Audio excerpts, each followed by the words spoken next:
Hello everyone, this is Mark Rivera of Genre Online Net on YouTube, and today I'm doing a review of the Jazwares Star Wars Micro Action Squadron Ghost Assault Vehicle.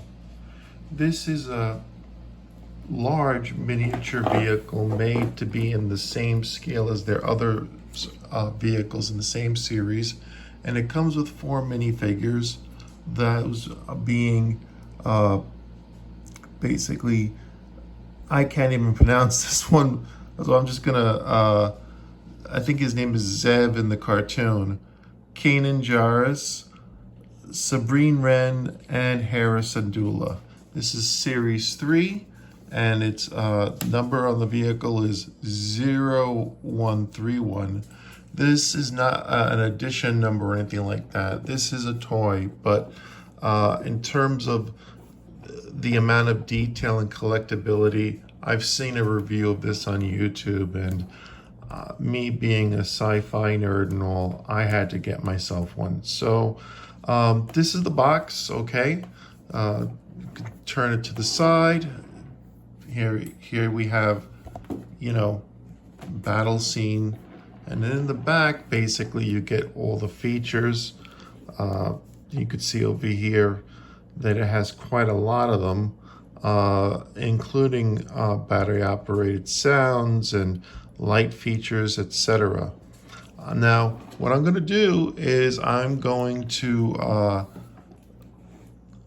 take this, open it up, and then once I have the batteries and everything installed, give you all a quick look inside and outside and tell you my opinion.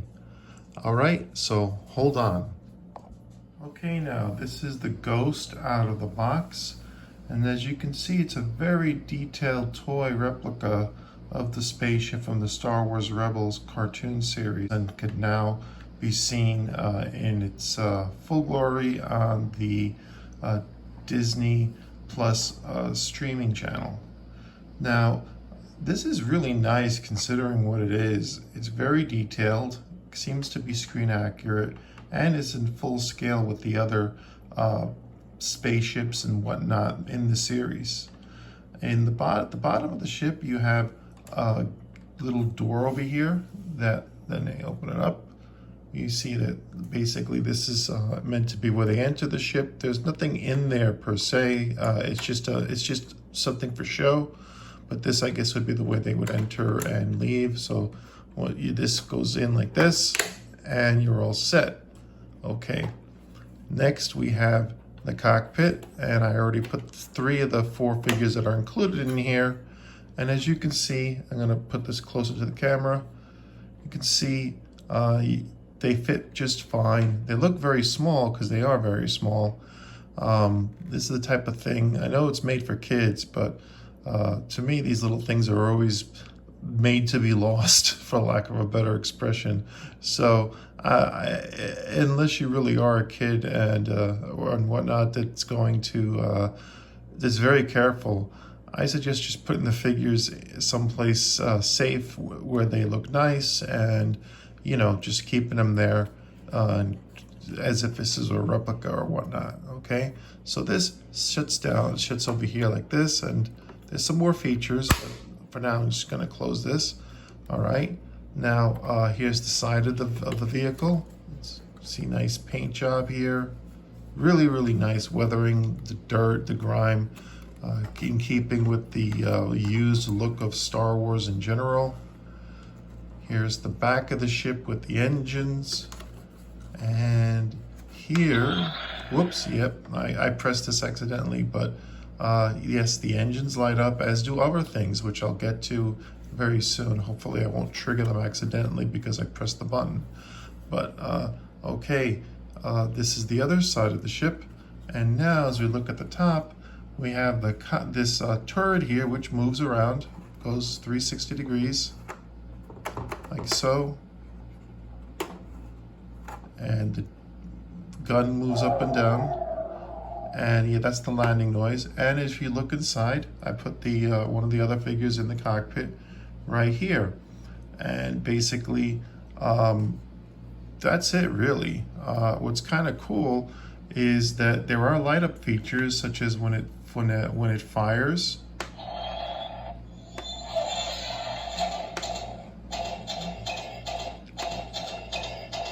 So that's kind of neat. So you put that in there, and here it goes again.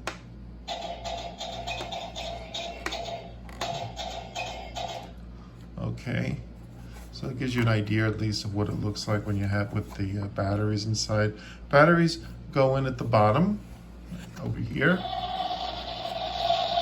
You screw it in there, put the batteries in. Takes 3 AAA batteries. And if you look, being that we're already down here, here's the bottom of the ship. Okay, and it has retractable landing gear. Easily goes in. And now you have the ship free to fly around. And if you notice, yes, when you move the ship around, much like the Millennium Falcon version, and I wanted to show you guys next is, yeah, when the cockpit also lights up when the turret lights up. So let me just,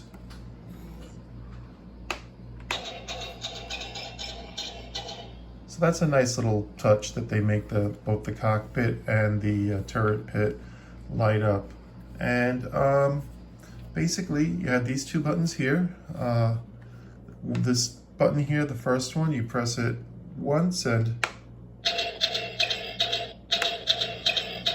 okay, and then if you press this, that's the jumping into hyperspace mode. And you see that the lights fluctuate when you move it left to right, up and down, that sort of thing. It's a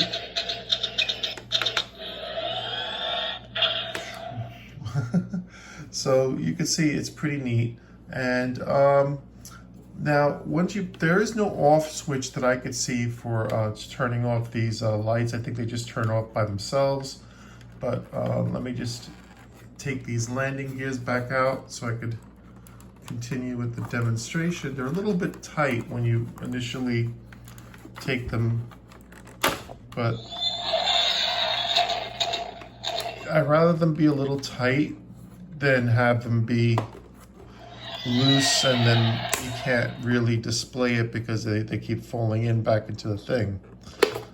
I'm sure they probably get easier to open and close when you are actually using it and opening and closing it or whatnot. But otherwise, that's pretty much it. Now, I was experimenting, and I think when it lands, it makes like a kind of a powering down noise. So let's just see what happens. And of course, it doesn't happen. Maybe, but it's very possible that the reason for that is quite simply it powered down already. So let's just see what happens. Okay. All right. So. Okay, so let's just see what happens if we put it down. Okay, it's very possible that it takes a couple of minutes or so, but eventually this does power down, just so you all know anyway. Now, while we're waiting for it to power down, I'm going to open this up so I can show you what it looks like on the inside. This is the inside of the ship, and as you can see, it's very detailed. It has little doorways open up. They even went to the trouble of putting in stickers to add to the detail inside. And what's great is they've already done it, so you don't have to worry about putting them in straight yourself or whatnot. Basically, you could put figures in here and have all the play fun that you want. Here in the back, you have the Jazwares table. Basically, that's where you could put a figure as well, or whatever you want to put in there. And again, everything is nicely detailed. It's got that lived-in look. I got the little piece right here that goes in here. So just put it in as so, and it snaps right into place. It doesn't. It's not loose, which is good because I know the one on the Millennium Falcon is pretty loose. so loose, in fact, that like I tend to like. I mean, I leave it in there because I'm not like flying these things around like a little kid, but nevertheless, if I were just giving a demonstration, I would take it out simply because it just, otherwise it just rattles around. But this is pretty secure. Now on the sides here, this is intended for you to dock other spaceships that are in the line that basically connect horizontally, and basically they go in here, and it's supposed to mimic, like in the cartoon, how people go from smaller ships can dock on either side. Unfortunately, I don't have any ships like that because I only collect certain vehicles, and this one, when I saw it online, I just had to get it. So that's the reason why I don't have any of the smaller vehicles. I mean, you can only have room for so much things, and well, you know, it is what it is, you know. So these come out very easily. I just want to show you. This comes out fairly simply. Basically, let's see.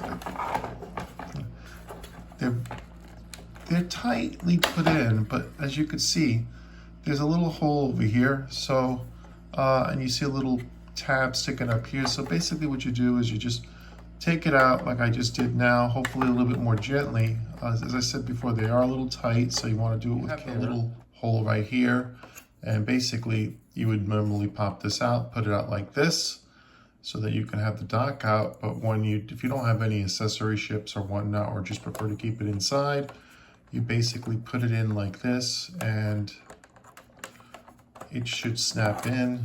Just gotta be patient with it, because again, it's well put together, but it's a little tight because, you know, it's made of plastic and it's supposed to be durable, because again, this is made for at least older kids. Here it goes, and it jumps right in right there. So as you can see, little patience and it goes right in. Otherwise, the inside of the ship is, like I said, very detailed, looks dirty, but it's the way it's supposed to, and basically gives you everything that you can ask for with regard to a toy like this. Now, when you do, here's where the one light is inside.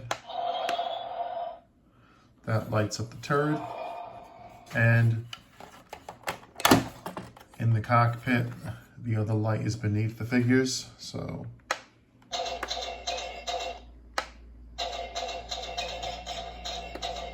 it's a nice little touch. So, and then you close it this so. And there's a turret right here, moves left and right. And as I said, the landing gear. And then you have the top of the unit, and if you look at the top of the unit, it's also detailed. Okay, you can see the bottom where the figure is. And what I do like is that the figure is nice and secure, so you don't have to worry more or less that the figure is going to fly out of the seat or anything like that. Once you put it in there, it's pretty secure. It's just a matter of articulating it. These things are kind of like the old Star Wars figures in terms of articulation that they used to make back in the 70s. That's the sound of the ship powering down, okay? And basically I'm putting the lid back on for you guys. This space is for another ship that's supposed to dock in here. I believe that there are some other sound effects that get activated, so let me just see what happens if I can activate them or not with just... So I'm not sure exactly which pins. Okay, and okay, these would normally be activated by a sold separately shuttle that unfortunately I don't even think is out per se, or maybe they'll re-release it. This is the inside for the diorama. This shuttle over here is sold separately, and it docks on the back of the ship. Unfortunately, I've been looking for it in the store so I can complete, you know, the look of the starship altogether. But unfortunately, the spaceship basically is either currently out of production or they're going to re-release it at some point. But it's selling on eBay for outrageous prices, so I don't think it's worth it. But if you already have it and you get this, you're all set.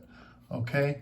Now I just want to say that there is an Amazon exclusive version of this coming out in October that will not only include the shuttle and all the figures, because the full crew, including the robot chopper, which this only includes 4 figures, so there's about 3 other figures, I believe, that are supposed to be part of the ship's crew.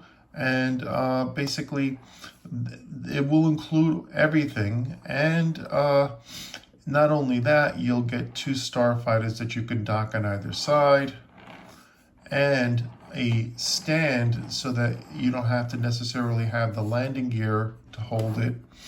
You can basically put the landing gear in, and you can put the landing gear in, and you know, have it then elevated like this, which is a nice look.